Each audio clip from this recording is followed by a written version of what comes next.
ಆಡಳಿತ ಅನ್ನೋದು ಸತ್ತೋಗಿದೆ. ಈ ಸತ್ತ ಆಡಳಿತದ ಹೆಣವನ್ನು ಸಿದ್ದರಾಮಯ್ಯನವರು ಮುಂದೆ ಹೊತ್ಕೊಂಡಿದ್ದಾರೆ. ಡಿ ಕೆ ಹಿಂದೆ ಹೊತ್ಕೊಂಡಿದ್ದಾರೆ. ಡಿ ಕೆ ಅವರಿಗೆ ಮುಂದೆ ಹೊರೋಣ ಅಂತ ಆಸೆ. ಅದು ಆಡಳಿತನೇ ಸತ್ತೋಗಿದೆ. ಮುಂದೆ ಯಾರು ಬರಲಿ, ಹಿಂದೆ ಯಾರು ಬರಲಿ, ಹೋರೋರು ಮುಂದೆ ಹಿಂದೆ ಬದಲಾದ್ರೂ ಕೂಡ ಆಡಳಿತನೇ ಸತ್ತೋಗಿದೆಯಲ್ಲ, ಇದು ಕರ್ನಾಟಕದ ವಾಸ್ತವ ಸಂಗತಿ. ನನ್ನೆಲ್ಲ ಪತ್ರಕರ್ತ ಮಿತ್ರರಿಗೆ, ಸಮಸ್ತ ಮೈಸೂರಿಗರಿಗೆ, ಎಲ್ಲ ನಮ್ಮ ಕನ್ನಡ ಕುಲಬಾಂಧವರಿಗೆ ಮಕರ ಸಂಕ್ರಾಂತಿಯ ಶುಭಾಶಯಗಳು. ನಿಮ್ಮೆಲ್ಲರಿಗೂ ಕೂಡ ತಾಯಿ ಚಾಮುಂಡೇಶ್ವರಿ ಸುಭಿಕ್ಷೆಯನ್ನು ಕೊಡಲಿ, ನೆಮ್ಮದಿಯನ್ನು ಕೊಡಲಿ, ಕರ್ನಾಟಕಕ್ಕೆ ಒಳ್ಳೆಯ ಭವಿಷ್ಯ ಮತ್ತು ಸಮೃದ್ಧಿಯನ್ನು ಕೊಡಲಿ ಅಂತೇಳಿ ಹೇಳಿ ನಾನು ಪ್ರಾರ್ಥಿಸ್ತೀನಿ.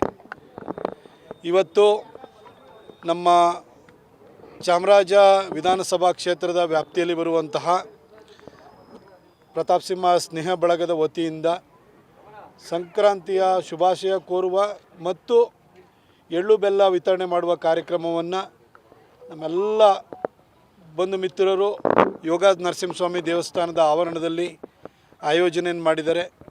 ಎಲ್ಲರಿಗೂ ಕೂಡ ಎಳ್ಳು ಬೆಲ್ಲವನ್ನು ನಾವು ವಿತರಣೆಯನ್ನು ಮಾಡಿದ್ದೀವಿ, ಗೋಪೂಜೆಯನ್ನು ಮಾಡಿದ್ದೀವಿ. ಮೈಸೂರಿನ ಎಲ್ಲ ಜನರಿಗೂ ಕೂಡ ಒಳ್ಳೆಯದಾಗಲಿ ಅಂತೇಳಿ ಹೇಳಿ ನಾನು ಈ ಸಂದರ್ಭದಲ್ಲಿ ಆಶಿಸ್ತೇನೆ ಹಾಗೂ ಪ್ರಾರ್ಥಿಸ್ತೇನೆ. ನಾವು ಕ್ಯಾಲೆಂಡರ್ ಹಂಚಿದ ಸಂದರ್ಭದಲ್ಲೇ ಕ್ಯಾಂಡಿಡೇಟ್ ಅನ್ನೋದು ಚರ್ಚೆ ಶುರುವಾಗಿರುವುದು ಈಗ ಮತ್ತೆ ಎಳ್ಳು ಬೆಲ್ಲ ಕೂಡ ನಾನು 2014ರಲ್ಲಿ ಭಾರತೀಯ ಜನತಾ ಪಕ್ಷದ ಲೋಕಸಭಾ ಅಭ್ಯರ್ಥಿಯಾಗಿ ಮೈಸೂರು ಮತ್ತು ಕೊಡಗಿಗೆ ಬಂದಾಗ ಇಲ್ಲಿನ ಜನ ಒಬ್ಬ ಯಂಗ್ಸ್ಟರ್ ಬಂದಿದ್ದಾನೆ, ಅವನಿಗೆ ಆಶೀರ್ವಾದವನ್ನು ಮಾಡಿದರೆ ಒಳ್ಳೆಯ ಕೆಲಸವನ್ನು ಮಾಡ್ತಾನೆ ಅಂತೇಳಿ ಹೇಳಿ ನನ್ನ ಮೇಲೆ ವಿಶ್ವಾಸವನ್ನು ಇಟ್ಟು ಭರವಸೆನ ಇಟ್ಟು ಮೈಸೂರು ಮತ್ತು ಕೊಡಗಿನ ಜನ ಆಶೀರ್ವಾದವನ್ನು ಮಾಡಿದರು. ಅವರ ನಿರೀಕ್ಷೆಗೂ ಮೀರಿದಂತೆ 10 ವರ್ಷಗಳ ಕಾಲ ನಾನು ಕೆಲಸವನ್ನು ಮಾಡಿದ್ದೀನಿ. ಇವತ್ತು ನಾನು ರಾಜ್ಯ ರಾಜಕಾರಣಕ್ಕೆ ಬಂದಿದ್ದೀನಿ. ಅದ್ರ ಬಗ್ಗೆ ಈಗ ಆಲ್ರೆಡಿ ನಾನು ಸ್ಪಷ್ಟೀಕರಣವನ್ನು ಕೂಡ ಕೊಟ್ಟಿದ್ದೀನಿ. ಇವತ್ತು ನಮ್ಮ ಚಾಮರಾಜ ಕ್ಷೇತ್ರದಲ್ಲಿರುವಂತಹ ಪ್ರತಾಪ್ ಸಿಂಹ ಸ್ನೇಹ ಬಳಗದ ವತಿಯಿಂದ ನಾವು ಎಳ್ಳು ಬೆಲ್ಲ ಹಂಚುವ ಕಾರ್ಯಕ್ರಮ ಮಾಡಿದ್ದೀವಿ. ಒಬ್ಬ ಲೋಕಸಭಾ ಸದಸ್ಯನಾಗಿದ್ದಾಗ ಅಥವಾ ಲೋಕಸಭೆಗೆ ಸ್ಪರ್ಧಿಸುವಂಥ ಸಂದರ್ಭದಲ್ಲಿ ಅದು ಒಂದು ಆ ಚುನಾವಣೆ ಅನ್ನೋದು ಒಂದು ಅಲೆಯ ಮೇಲೆ ಒಂದು ರಾಷ್ಟ್ರೀಯ ವಿಚಾರಧಾರೆಯನ್ನು ಇಟ್ಕೊಂಡು ನಡೆಯುವಂತಹ ಒಂದು ಚುನಾವಣೆ ಆಗಿರುತ್ತದೆ. ದೇಶಕ್ಕೊಂದು ಮೋದಿಯಂತಹ ಸಮರ್ಥ ನಾಯಕತ್ವ ಬೇಕು. ಅವರು ಪ್ರಧಾನಿ ಆಗಬೇಕಾದ್ರೆ ಕೊಡಗು ಮತ್ತು ಮೈಸೂರಿಂದಲೂ ಒಬ್ಬ ಲೋಕಸಭಾ ಸದಸ್ಯನನ್ನು BJPಯಿಂದ ಆರಿಸಿ ಕಳಿಸ್ಕೊಡ್ಬೇಕು ಅನ್ನುವಂತಹ ಭಾವನೆಯನ್ನು ಇಟ್ಕೊಂಡು ಜನ ವೋಟ್ ಹಾಕ್ತಾರೆ. ಆದರೆ ಗ್ರಾಮ ಪಂಚಾಯಿತಿ ಬಂದಾಗ, ಕಾರ್ಪೊರೇಷನ್ ಚುನಾವಣೆ ಬಂದಾಗ, ವಿಧಾನಸೌಧದ ಚುನಾವಣೆ ಅಂದರೆ ವಿಧಾನಸಭೆಯ ಚುನಾವಣೆ ಬಂದಾಗ ಜನ ನಮ್ಮ ಯೋಗಕ್ಷೇಮವನ್ನು ಯಾರು ನೋಡ್ಕೊಳ್ತಾರೆ, ಪೌರ ಸಮಸ್ಯೆಗಳನ್ನು ಯಾರು ಪರಿಹಾರವನ್ನು ಮಾಡ್ತಾರೆ, ಯಾರು ನಮ್ಮ ಕ್ಷೇತ್ರದ ಅಭಿವೃದ್ಧಿಯನ್ನು ಮಾಡ್ತಾರೆ, ಹಿತಚಿಂತನೆಯನ್ನು ಮಾಡ್ತಾರೆ, ಜನರಿಗೆ ಉಪಕಾರ ಮಾಡದೇ ಇದ್ರೂ ಪರವಾಗಿಲ್ಲ ಉಪದ್ರ ಮಾಡದೇ ಇದ್ದವ್ರು ಯಾರು, ಹಾಗೂ ಜನರ ಜೊತೆ ಯಾರು ಸ್ನೇಹ ಸಂಬಂಧದಿಂದ ಇರ್ತಾರೆ ಅನ್ನೋದನ್ನು ನೋಡಿ ಚುನಾಯಿಸ್ತಾರೆ.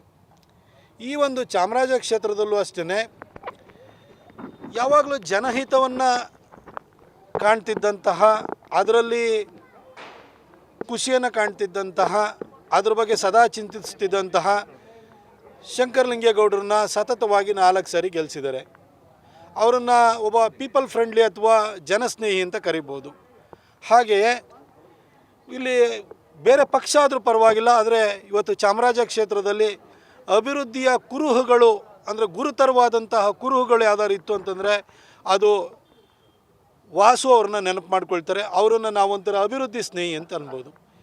ಇವ್ರ ಬಗ್ಗೆ ಇವತ್ತು ಇವರಿಬ್ಬರು ನಮ್ಮ ಜೊತೆ ಇಲ್ಲ, ಆದರೆ ಜನ ಇವತ್ತು ಕೂಡ ಭಾಳ ಪ್ರೀತಿಯಿಂದ ಅವ್ರನ್ನ ನೆನಪು ಮಾಡ್ಕೊಳ್ತಾರೆ, ಅವರ ಕಾಂಟ್ರಿಬ್ಯೂಷನ್ ನೆನಪು ಮಾಡ್ಕೊಳ್ತಾರೆ, ಅವರು ಜನರ ಜೊತೆ ನಡ್ಕೊಳ್ತಿದ್ದಂತಹ ವರ್ತನೆ ಬಗ್ಗೆ ನೆನಪು ಮಾಡ್ಕೊಳ್ತಾರೆ. ಹೀಗೆ ಇಂಥವ್ರನ್ನೆಲ್ಲ ಮಾದರಿಯಾಗಿ ಇಟ್ಕೊಂಡು ನಡೆಯುವಂತಹ ಒಂದು ಯೋಚನೆಯನ್ನು ನಾನು ಮಾಡಿದ್ದೀನಿ.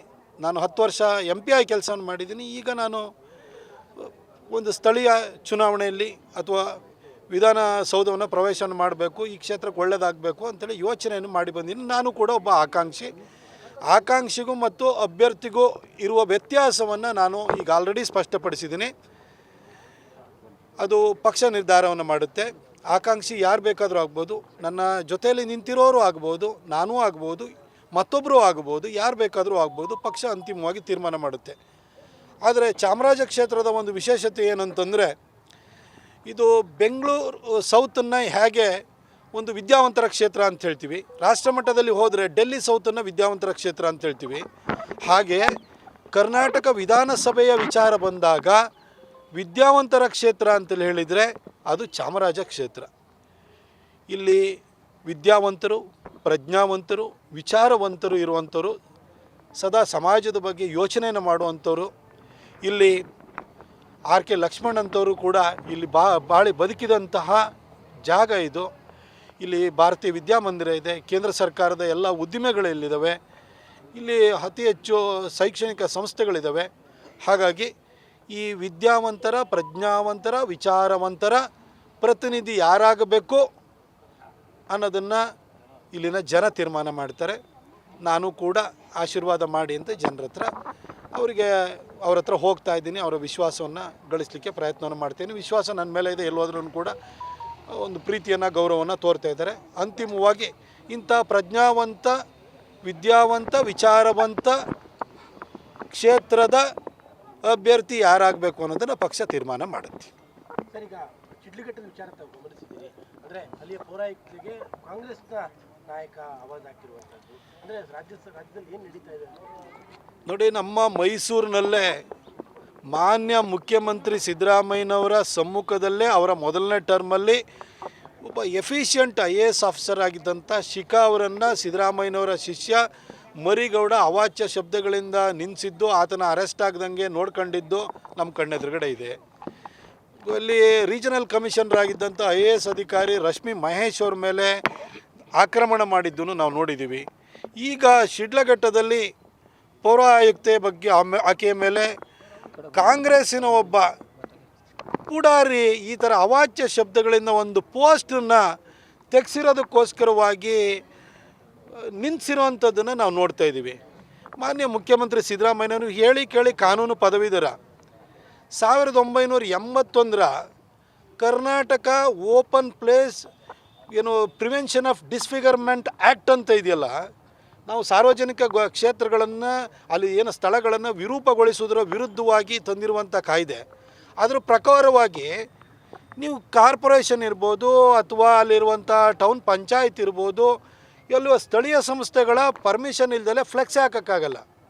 ಆದರೂ ಕೂಡ ಫ್ಲೆಕ್ಸ್ಗಳ ಹಾವಳಿ ಕಾಣಿಸ್ತಾ ಇದೆ. ಅದನ್ನು ತೆಗೆಸಿದ ಕೂಡಲೇ, ಅಲ್ಲಿ ಆಕ್ಸಿಡೆಂಟ್ ಆಯಿತು ಅನ್ನೋ ಕಾರಣಕ್ಕೆ ಪೌರ ಆಯುಕ್ತೆ ಅದನ್ನು ತೆಗೆಸಿದ ಕೂಡಲೇ ಆಕೆನೇ ನಿಮ್ಮ ಪಕ್ಷದ ಒಬ್ಬ ಕಾರ್ಡ್ ಹೋಲ್ಡ್ರು ಅದನ್ನು ನಿಂದಿಸ್ತಾನೆ ಅಂತಂದರೆ ನೀವು ಏನು ಮಾಡ್ತಾಯಿದ್ದೀರಿ ಸರ್? ಯಾರಿಗೆ ನೀವು ಚಿತಾವಣೆ ಕೊಡ್ತಾಯಿದ್ದೀರಿ? ಯಾರನ್ನು ಸಾಕಿ ಸಲುತ್ತಾ ಇದ್ದೀರಿ? ನಿಮ್ಮ ಕಾಲದಲ್ಲಿ ಯಾರಿಗೆ ಇವತ್ತು ಉತ್ತೇಜನ ಸಿಗ್ತಾ ಇದೆ? ಒಂದು ಕಡೆ ಕೋಮು ದಳ್ಳೂರಿಯನ್ನು ಸೃಷ್ಟಿ ಮಾಡುವಂಥವ್ರನ್ನ ನೀವು ಪ್ರೋತ್ಸಾಹ ಕೊಡ್ತಾಯಿದ್ದೀರಿ, ಇನ್ನೊಂದು ಕಡೆ ಅಧಿಕಾರಿಗಳಿಗೂ ಕೂಡ ಗೌರವ ಇಲ್ಲದ ರೀತಿಯಲ್ಲಿ ವಾತಾವರಣನ ಸೃಷ್ಟಿ ಮಾಡ್ತಾಯಿದ್ದೀರಿ.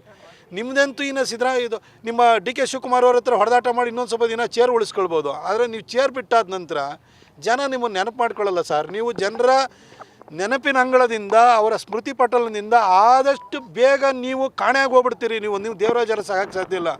ದೇವರಾಜ ಅರಸರು ತೀರ್ಕೊಂಡು 4 ದಶಕ ಆದರೂ ಇವತ್ತು ಜನ ನೆನಪು ಮಾಡ್ಕೊಳ್ತಾರೆ. ಯಾಕೆಂದರೆ ಅವರ ಕಾಂಟ್ರಿಬ್ಯೂಷನ್ ಹೆಂಗಿತ್ತು. ಆದರೆ ಜನ ನಿಮ್ಮ ದುರಾಡಳಿತವನ್ನು ನೋಡಿ ಆದಷ್ಟು ಬೇಗ ನಿಮ್ಮನ್ನು ಮರೆತು ಬಿಡ್ತಾರೆ ಸರ್. ದಯವಿಟ್ಟು ಆ್ಯಕ್ಷನ್ ತೊಗೊಳ್ಳಿ. ನೀವು ಹೇಳಿ ಕೇಳಿ ಒಬ್ಬ ವಕೀಲರು ಕೂಡ ಹೌದು. Karnataka open space prevention of disfigurement act ಏನಿದೆಯಲ್ಲ ಅದನ್ನು ಲಾಗು ಮಾಡಿ, ಯಾವನು ಪೋಸ್ಟ್ ಹಾಕಿದ್ದಾನೋ ಅವನ ಮೇಲೆ ಕಾನೂನು ಕ್ರಮ ಕೈಗೊಳ್ಳಿ. ನಮ್ಮ ಮೈಸೂರಿನಲ್ಲೂ ಕೂಡ ಎಲ್ಲ ಕಡೆನೂ ಕೂಡ ಅದು ಪ್ರತಾಪ್ ಸಿಂಹನ ಫೋಟೋನೇ ಹಾಕಿರಲಿ, ನೀವು ದಯವಿಟ್ಟು ಕ್ರಮ ಕೈಗೊಳ್ಳಿ. ಹಿಂದೆ ಈ ಕಳೆದ 4-5 ವರ್ಷಗಳಲ್ಲಿ ಮೈಸೂರಿನಲ್ಲಿ ಅದ್ರ ಹಿಂದೆ ಫ್ಲೆಕ್ಸ್ಗಳ ಹಾವಳಿ ಇರಲಿಲ್ಲ. ಕಾರ್ಪೊರೇಷನ್ನು ಸ್ಟ್ರಿಕ್ಟಾಗಿ ಆ್ಯಕ್ಷನ್ ತೊಗೊಳ್ಳೋರು. ಈಗ ಹಾದ ಬೀದಿನಲ್ಲಿ ಫ್ಲೆಕ್ಸ್ ಆಗಿದೆ. ಯಾರಿಗೂ ಹಾಕಕ್ಕೆ ಬಿಡಬೇಡಿ. ಅದು BJP ಇರಲಿ, ಕಾಂಗ್ರೆಸ್ ಇರಲಿ, JDS ಇರಲಿ, ಯಾರಿಗೂ ಹಾಕಕ್ಕೆ ಬಿಡಬೇಡಿ. ಈ ಒಂದು ಊರಿನ ಅಂದವನ್ನು ಹಾಳು ಮಾಡುವಂತಹ ಇಂತಹ ಒಂದು ಬೆಳವಣಿಗೆಗಳಿಗೆ ಅವಕಾಶ ಮಾಡಿಕೊಡ್ಬೇಡಿ. ಅದಕ್ಕಿಂತ ಮೊದಲು ಕರ್ನಾಟಕದಲ್ಲಿರುವಂತಹ ಅಧಿಕಾರಿ ವರ್ಗಕ್ಕೆ ಒಂದು ವಿಶ್ವಾಸ ಬರಬೇಕು ಅಂತ ಹೇಳಿದ್ರೆ ನಿಮ್ಮ ಪಕ್ಷದ ಆ ಪುಡಾರಿ ಇದಾನಲ್ಲ ಅವನು ಒದ್ದು ಒಳಗಾಕಿ. ಸಚಿವರ ಮಗನ ಫ್ಲೆಕ್ಸ್ ಅಲ್ಲಿ ನನಗೆ ಅದು ಗೊತ್ತು, ಅದು ಸಿನಿಮಾ ಪೋಸ್ಟ್ ಹಾಕಿದ್ದು ಅದೆಲ್ಲದ್ರ ಬಗ್ಗೆ ಮಾಹಿತಿ ಇದೆ. ಆದರೆ ನಾನು ಕೇಳೋದು, ಒಬ್ಬ ಪೌರ ಆಯುಕ್ತೆಗೆ ಈ ಥರ ನಿಲ್ಲಿಸೋದು ಅಂದರೆ ಅಷ್ಟು ಕೆಟ್ಟ ಕೆಟ್ಟ ಶಬ್ದಗಳಲ್ಲಿ ನಿಂದಿಸ್ತಾರೆ ಅಂದರೆ ಮೊನ್ನೆಷ್ಟೇ ಹುಬ್ಳಿ ಧಾರವಾಡದಲ್ಲಿ ಏನೋ ಒಂದು ವಿಚಾರಕ್ಕೆ ಬಂದಾಗ ಒಂದು ಮಹಿಳೆನ ಎಳ್ಕೊಂಬಂದು ಆಕೆಯನ್ನು ವಿವಸ್ತ್ರಗೊಳಿಸಿದ್ದಾರೆ. ಇವಾಗ ಪೌರ ಆಯುಕ್ತೆಗೆ ಈ ಥರ ಅತ್ಯಂತ ಹೀನಾತಿಹೀನವಾಗಿ ಆಕೆಯನ್ನು ನಿಂದಿಸಿದ್ದಾರೆ. ಇದು ಏನು ತೋರಿಸ್ತದೆ? ಇದೊಂಥರ ಸಿದ್ದರಾಮಯ್ಯನವರಲ್ಲಿರುವಂತಹ ಈ ಥರ ಉಡಾಫೆ ಮನಸ್ಥಿತಿ ಏನಿದೆಯಲ್ಲ, ಇದೊಂಥರ ಬೇರೆಯವ್ರ ಬಗ್ಗೆ ಬೇರೆಯವ್ರನ್ನ ತುಚ್ಛವಾಗಿ ಮಾತನಾಡುವಂಥ ಮನಸ್ಥಿತಿ ಇವತ್ತು ಅವರ ಪಕ್ಷದ ಒಬ್ಬ ಸಣ್ಣ ಕಾರ್ಡ್ ಹೋಲ್ಡ್ರಿಂದ ಪುಡಾರಿ ಒಳಗವರೆಗೂ ಎಲ್ಲರಲ್ಲೂ ಕಾಣಿಸ್ತಾ ಇದೆ. ಫಸ್ಟು ಸಿದ್ದರಾಮಯ್ಯನವರು ಅವ್ರನ್ನ ವರ್ತನೆ ಸರಿ ಮಾಡ್ಕೊಳ್ಬೇಕು. ನಿರ್ಮಲಾ ಸೀತಾರಾಮನ್ ಎಂಥಳವಳು ಅಂತ ಕರೆದ್ರೆ, ಈ ಮನುಷ್ಯನೇ ಕರೆದ್ರೆ ಇನ್ನು ಕೆಳಗಡೆ ಅವ್ರು ಏನು ಮಾಡ್ತಾರೆ? ಹಿಂದೆ ರಾಜೀವ್ ಗಾಂಧಿಯವ್ರು ಇರಬೇಕಾದ್ರೆ ಬೋಫೋರ್ಸ್ನಲ್ಲಿ ದುಡ್ಡು ಹೊಡೆದಾಗ ದೇಶದ ಪ್ರಧಾನಿನೇ ತಿಂತಾನೆ ಅಂತ ಗ್ರಾಮ ಪಂಚಾಯತಿ ಪ್ರಧಾನ ಕೂಡ ದುಡ್ಡು ತಿನ್ನೋಕ್ಕೆ ಶುರು ಮಾಡ್ದ. ಇವಾಗ ಸಿದ್ದರಾಮಯ್ಯನವರೇ ಕೇಂದ್ರ ಸಚಿವೆಗೆ ಗೌರವ ಕೊಡಲಿಲ್ಲ ಅಂತಂದಮೇಲೆ ಇನ್ನು ಕಾಂಗ್ರೆಸ್ನ ಒಬ್ಬ ಪುಡಾರಿ ಪೌರ ಆಯುಕ್ತೆಗೆ ಗೌರವ ಕೊಡ್ತಾನೆ. ಫಸ್ಟು ಸಿದ್ದರಾಮಯ್ಯನವ್ರು ಸರಿಪಡಿಸ್ಕೋಬೇಕು. ಪ್ರಶ್ನೆ ಇರುವಂಥದ್ದು, ಇಂಥ ಘಟನೆ ಆದರೂ CM ಆದಿಯಾಗಿ ಸಚಿವರು ಯಾರೂ ಸಹ ಮಾತನಾಡಿಲ್ಲ ಅಥವಾ ಅವ್ರಿಗೆ ಧೈರ್ಯ ತುಂಬುವಂಥ ಕೆಲಸ ಮಾಡಿಲ್ಲ. ಸಿದ್ದರಾಮಯ್ಯನವರಿಗೆ ಆ ಸಂಸ್ಕಾರ ಇಲ್ವಲ್ರಿ. ಅವರೇ ಒಬ್ಬ ಕೇಂದ್ರ ಸಚಿವೆನ ಎಂಥವಳು ಅವಳು ಅಂತ ಹೇಳ್ತಾರೆ. ನಮ್ಮಲ್ಲಿ ಭಾರತೀಯ ಸಂಸ್ಕೃತಿಯಲ್ಲಿ ಈ ಥರ ಮಹಿಳೆಯರನ್ನ ಇಷ್ಟು ತುಚ್ಛವಾಗಿ ಕರೆಯೋಂಥದ್ದು ನಾನಂತೂ ನೋಡಲಿಲ್ಲ. ಹಾಗೆ ಒಂದು ಪಬ್ಲಿಕ್ ಆಗಿ ಈ ಥರ ಒಂದು ಕರೆದ್ರು. ಇನ್ನು ಅವ್ರ ಪಾರ್ಟಿನಲ್ಲಿ ಒಬ್ಬ ಪುಡಾರಿ ಇದನ್ನಲ್ಲ, ಅವನು ಜಮೀರ್ ಅವ್ರನ್ನ ಮೆಚ್ಚಿಸ್ಲಿಕ್ಕೆ, ಅವ್ರ ಮಗನ ಮೆಚ್ಚಿಸ್ಲಿಕ್ಕೆ, ಇನ್ನೇನೋ ಕಾಂಟ್ರಾಕ್ಟ್ ತೊಗೊಳಕ್ಕೆ ಅವನು ಈ ಥರ ಮಾತಾಡೋದಲ್ಲೇ ಇರ್ತಾನೆ. ಫಸ್ಟ್ ಸಿದ್ದರಾಮಯ್ಯನವರು ಅವರ ಬಾಯಿಯನ್ನು ಶುದ್ಧ ಮಾಡ್ಕೊಳ್ಬೇಕು. ಅವರು ಅಲ್ಲಿಗೆ ಭಯ ಬೀಳಿಸೋ ಪ್ರಕ್ರಿಯೆನ ಇದು ಆಫೀಸರ್ಸ್ಗಳಿಗೆ ಅಂತ ನಾವು ಏನು ಬೇಕಾದ್ರೂ ಮಾಡ್ತೀವಿ. ಮುಖ್ಯಮಂತ್ರಿ ಬಾಯಿನೇ ಬಚ್ಚಲ ಮನೆ ಆಗೋಗಿದೆ. ಇನ್ನು ಕಾಂಗ್ರೆಸ್ಸಿನ ಪುಡಾರಿಗಳ ಬಾಯಿ ಸರಿ ಇರೋಕ್ಕೆ ಸಾಧ್ಯನಾ? ಅವರಿಂದಲೇ ಈ ಒಂದು ಚಿತಾವಣೆ ಸಿಗ್ತಾ ಇರುತ್ತೆ. ಸಂಕ್ರಾಂತಿ ಆಯಿತು, ಸಂಕ್ರಾಂತಿ ಯಾವಾಗ ಗೊತ್ತಿಲ್ಲ, ಅದು ನಾ ಬರೀ ಮೀಡಿಯಾದಲ್ಲೇ ನೋಡೋದು. ನೋಡಿ, ಅವರಿಗೆ 140 ಇವಾಗಂತೂ ಹೆಚ್ಚು ಕಡಿಮೆ 140 ಸೀಟ್ ಇದೆ. ಬೈ ಎಲೆಕ್ಷನಲ್ಲೆಲ್ಲ ಗೆದ್ದಾದ್ಮೇಲೆ ಜನ ಒಂದು ಸರಿ ಕೊಟ್ಬಿಟ್ಟಿದ್ದಾರೆ ಅವರಿಗೆ. ಫಸ್ಟು 135+1 ಗೆಲ್ಲಿಸಿದ್ರು, ಆಮೇಲೆ ಬೈ ಎಲೆಕ್ಷನಲ್ಲಿ ಗೆದ್ಕೊಂಡ್ರು. ಈಗ ಹೆಚ್ಚು ಕಡಿಮೆ 140 ಸೀಟ್ ಇದೆ ಅವರ ಹತ್ರ. ಅವರನ್ನು ಇನ್ನೂ 2.25 ವರ್ಷ ಏನೂ ಮಾಡೋಕ್ಕಲ್ಲ. 2028 ಮಾರ್ಚ್ವರೆಗೂ ಕೂಡ ಕರ್ನಾಟಕದ ಜನ ಹಿಂದೆ ಮಾಡಿರುವಂಥ ಎಡವಟ್ಟಿಗೋಸ್ಕರ ಹಲ್ಲು ಕಚ್ಚಿ ತಡ್ಕೊಳ್ಳೇಬೇಕು. ಏನು ಮಾಡೋಕ್ಕಲ್ಲ. ಅವ್ರಿಗೆ ಚೇರ್ ಬದಲಾವಣೆ ಆಗ್ಬೋದು ಅಷ್ಟೇ, ಚೇರಲ್ಲಿ ಕೂರೋರು ಬದಲಾವಣೆ ಆಗ್ಬೋದು. ಆದರೆ ದುರಾಡಳಿತ ಅಂತೂ ಮುಂದುವರಿತದೆ. ಏನು ಮಾಡೋಕ್ಕಾಗಲ್ಲ. ಜನ ತಮ್ಮ ತಪ್ಪನ್ನು ಸರಿಪಡಿಸ್ಕೊಳ್ಳಿಕ್ಕೆ 5 ವರ್ಷ ಕಾಯಲೇಬೇಕಾಗುತ್ತೆ.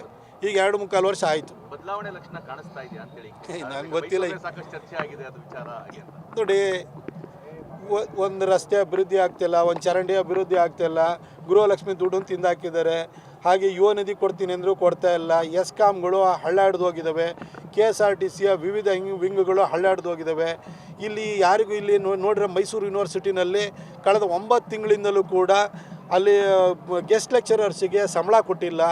ಎಲ್ಲ ಕಡೆ ಇಂಥ ಒಂದು ಪರಿಸ್ಥಿತಿ. ಅಂದರೆ ಆಡಳಿತ ಅನ್ನೋದು ಸತ್ತೋಗಿದೆ.